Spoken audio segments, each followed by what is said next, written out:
Barangay Ginebra Crisnyo sa mga bro, matutuloy na kaya at mga player na posibleng bibitawan ng Barangay Ginebra.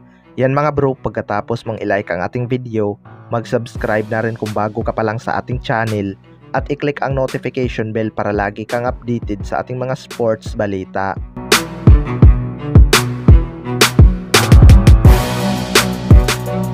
So matunog nga ang posibleng pag-i-explore nitong si Crisnyo sa kanyang free agency mga bro.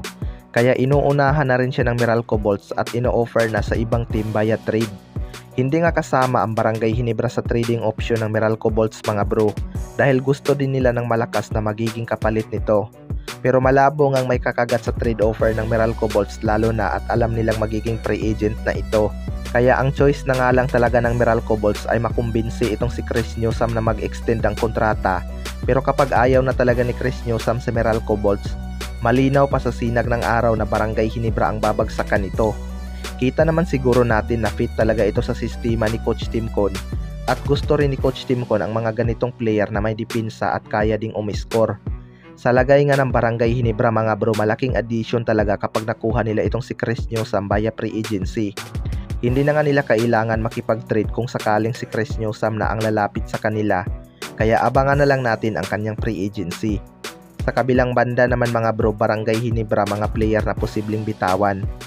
Ito ngang Barangay Ginebra ay expected na magre-rebuild sa kanilang lineup. Although loaded na nga itong guard position ng Barangay Ginebra, pero hindi naman nagagamit yung iba mga bro. Isa nga sa mga posibleng bitawan ng Barangay Ginebra ay itong si Bonpis Sumal. Malaki nga ang expectation ng mga fans sa kanya noon dahil napaka-shooter nga nitong si Bonpis Sumal. Akala nga ng lahat ay babalik ang pagiging deadly nito sa labas matapos itong makuha ng Barangay Ginebra na mayroong triangle offense. Pero lumipas nga ang ilang conference niya sa Barangay Ginebra mga bro, inconsistent pa rin talaga ang kanyang shooting. Kaya posible talaga na isa ito sa kanilang magiging trade asset. Sunod naman ay itong si Sydney Onhoberry. Kinuha nga ito ng Barangay Ginebra noon bilang backup big man. May laro naman sa ilalim itong si Sydney Onhoberry mga bro at paminsan-minsan ay tumitira pa sa trade.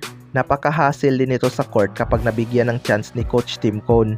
Hindi lang talaga ito nakakakuha ng mahabang playing time kapag healthy sina Japit Aguilar at C-Stand. Kapag naman nakuha ito ng ibang team, panigurado magagamit talaga nila ang talent nito at baka lalabas pa ang kanyang full potential. Maraming ang team ang kailangan ng big man na may hassle sa mga loose ball mga bro. Kaya abangan na lang natin kung bibitawan ba sila ng Barangay Ginebra, lalo na at hindi naman sila nagagamit dito. Kayo mga bro, ano masasabi nyo tungkol dito?